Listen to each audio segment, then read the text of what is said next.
স্বাধীনতা অর্জনের চেয়ে স্বাধীনতা রক্ষা করা অনেক কঠিন।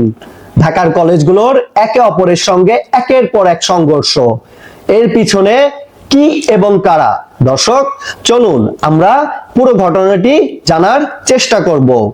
ঘটনার সূত্রপাত 18ই নভেম্বর, যখন অভিজিৎ নামের ডক্টর মাহবুবুর রহমান মোল্লা কলেজের এক শিক্ষার্থী ঢাকা ন্যাশনাল মেডিকেল কলেজে চিকিৎসারত অবস্থায় মৃত্যুবরণ করে। এই ঘটনার পরিপ্রেক্ষিতে 20 নভেম্বর ডক্টর মাহবুবুর রহমান মোল্লা কলেজের শিক্ষার্থীরা ঢাকা ন্যাশনাল মেডিকেল কলেজের সামনে বিক্ষোভ করেন এবং তারা অভিযোগ করেন অপচিকিৎসায় তাদের সহপাঠীর মৃত্যু হয়েছে। চিকিৎসার জন্য আর কোনো মায়ের কোল খালি না হোক, বুক খালি না হোক, এটাই আমরা আমাদের দাবি দ্বারা জানাতে চাই, আর কিছু না। আমরা সুষ্ঠু একটা দাবির জন্য আসছি, কোনো ন্যায্য একটা দাবির জন্য আসছি। কোনো এখানে উশৃঙ্খলা হবে না, কিচ্ছু হবে না, সবাই ঠিক থাকবে, আমরাও ঠিক থাকবো। আমরা বিচার চাচ্ছি যে আমাদের এই ভুল চিকিৎসার জন্য ভাই কেন মারা গেল।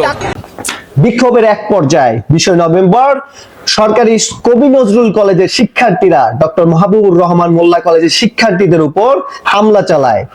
শিক্ষার্থীরা অভিযোগ করেছেন এই হামলা চালিয়েছিল কবি নজরুল সরকারি কলেজের ছাত্র দলের নেতাকর্মীরা।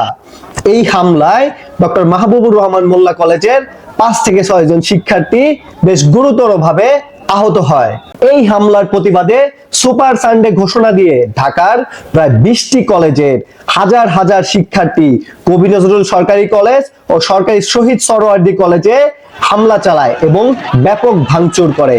এই হামলায় সরকারি শহীদ সরোয়ার্দী কলেজ ও কবি নজরুল সরকারি কলেজের বেশ কয়েকজন শিক্ষার্থী আহত হয়।